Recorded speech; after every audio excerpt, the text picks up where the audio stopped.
Alright guys, here we go. It's time for the SmackDown live review. If you're wondering about 205 Live, I don't know if I'm going to do it tonight. I'm pretty tired. So maybe I might do a package deal. I don't normally watch NXT on the day it comes out, but I might have to do that, then go straight into 205 Live and do a double review for that on Wednesday nights. Maybe. Or I might just sit back, enjoy 205 Live and not have to review it. Maybe. So, let's get into SmackDown Live. We had, to start off the show, we had Alexa Bliss, which to me is the best women's wrestler. I would say diva, women's wrestler in all WWE. I'm saying it, dude. She's the total package. She's got mic skills. She could sure as hell wrestle. I really just enjoy Alexa Bliss. I mean, I don't know what it is. To me, she didn't show much promise in NXT. Like, I didn't think she was gonna be this good. But to me, honestly, since coming up to SmackDown, she's been 10 times better. Am I the only one who thinks that? I mean, just so much better. But her and Becky Lynch go at it. Becky Lynch hits that exploding suplex, then takes her up to the top rope. Probably to suplex her through a table, because she set up the table, obviously. And Becky Lynch got her eyes raked by Alexa Bliss, and Alexa Bliss pushed her through the table.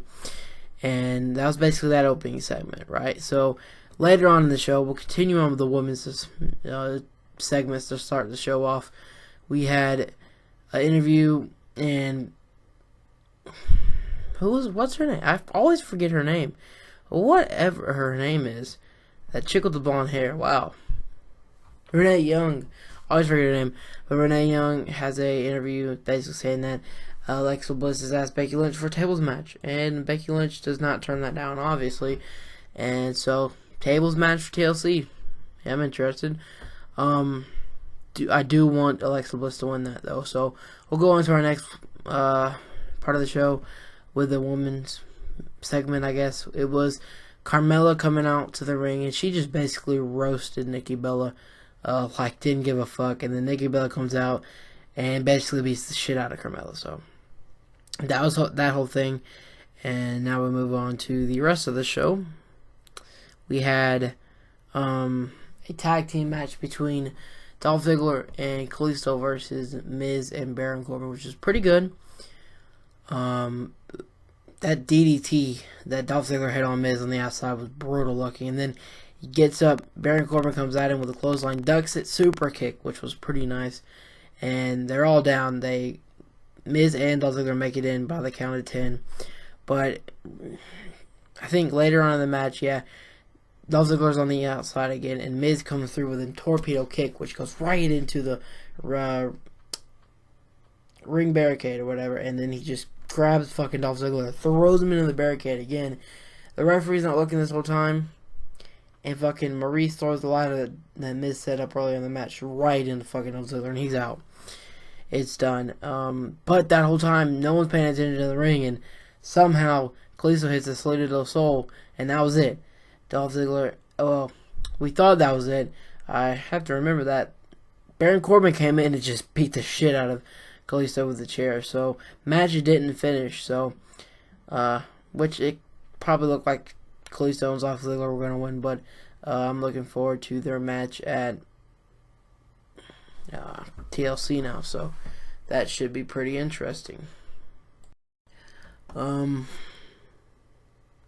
So we move on to my least favorite part of the show, in which it showed Ellsworth, and he was on the Ambrose Asylum. And if he says any man's got two fists, I'm gonna scream again and punch him in the face repeatedly, because it is straight up annoying. I don't know if he's as annoying as Roman Reigns at this point, but he's getting there for me. I just can't, man. So we had AJ comes out, and AJ basically just gets all on Ellsworth. They start a fight, and when fucking AJ Styles hit a Styles class off the fucking stairs, I was like, yep, I was smiling, dude. Not even gonna lie.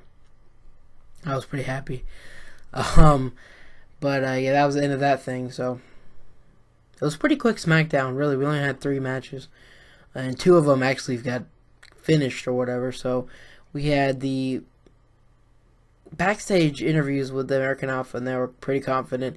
Then they go to the Wyatt family, and I just want to say, Randy Orton took over that interview. Well, not an interview. They're really backstage shit they do all the time. He took over it and just really led the way. And just at the end, Bray Wyatt looks over at him and just laughs. Like, I don't know. This whole thing is so freaking interesting, and I do not want them to break this up anytime soon. So, we'll get into more of that when the main event comes. We had Luke Harper versus Kane. And that match was actually pretty good. A lot of near falls. Luke Harper looked great, but Kane turns it into a choke slam. Like I said, Luke Harper's a beast, dude. The clotheslines he hits are amazing. As you guys know, if you watch the channel for a while, clotheslines and Alabama Slammers are the best moves. But the super kicks he hit, when he hit the super kick, I thought it was over, but Kane kicked out, so it wasn't, obviously. So then out of nowhere, Kane hits the choke slam and gets the victory. So it wasn't the way Randy Orton wanted to do. He told Luke Harper to send him back down. The hell, it didn't happen. I don't know what's going on with this whole Wyatt family thing, but like I said, I am into it big time because I'm a Wyatt family fan, and Randy Orton is one of my favorites of all time. So good stuff, I'd have to say. We go into our main event, and this is the match going into this week that I really was looking forward to, besides the matches at the pay-per-view, which was Randy Orton and Bray Wyatt versus American Alpha. And dude, the fucking Randy Orton and Bray Wyatt looked fucking amazing tonight in this matchup. Oh my gosh, they were destroying each other. They were killing American Alpha. When Jason Jordan came running at Bray Wyatt, and Bray Wyatt ducked, and he fucking went straight up against the ropes, I was done. Like, holy shit, how is this dude not dead? Just crazy, dude. Oh my gosh. They're going back and forth. I mean, American Alpha does finally get some offense, but it's just delayed. It just stopped again because here comes Jack Evil at one point, and Bray Wyatt just lifts his fucking leg up, and his boot fucking right to the face. He goes bouncing off like it was nothing. Hits the urine slam, but the match continues, and here comes Luke Harper. It goes dark, and the little Wyatt family logo thingies pop up. I'm like, what the hell? What's going on? But I just totally forgot Luke Harper at this point. He comes back and pulls Bray Wyatt out of the way at one point to save him for the victory, I guess you could say. And then he runs up, grabs Gable, hits him with that fucking Sister Abigail, and man, it was good. Loved the match. I just really liked it. Like I said, I did enjoy when Bray Wyatt did this kind of the same thing, enjoying the Wyatt family. But to me, it didn't last long enough. And really didn't kind of take control, as it seems like Randy Orton's kind of doing that here tonight, it seems. So I'm really looking forward to this match. I do feel like they're beating Heath Slater and Rhino. The only way I see them not beating Beauty and the Man Beast is if they do the whole Randy Orton turns on Wyatt and, that whole thing. I hope that does not happen. We can finally get Bray Wyatt a freaking championship, even if it's just the tag team championships at this point. Please let the dude win something.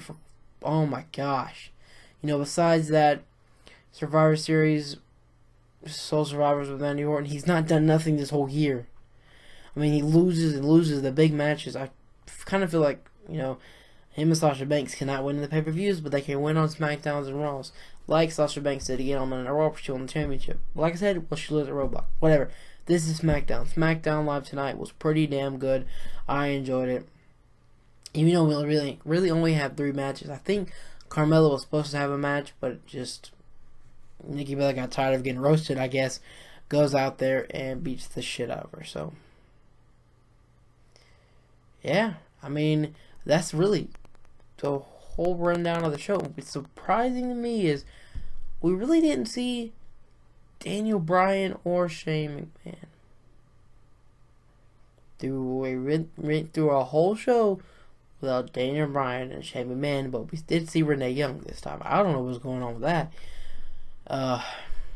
Obviously, I think Shane McMahon's got a fucking concussion still at the Survivor Series. That was freaking insane. Oh my god. I don't know how. But yeah, that's just my SmackDown Live review. Not as long as Raw. The Raw review. But that's just because it's 2 hours, not 3 hours. Which 205's on now. Not doing a review of that tonight, but hit the like button. Let me know down in the comments below if you think I should do the NXT and 205 Live combined reviews tomorrow, if I'm up to it.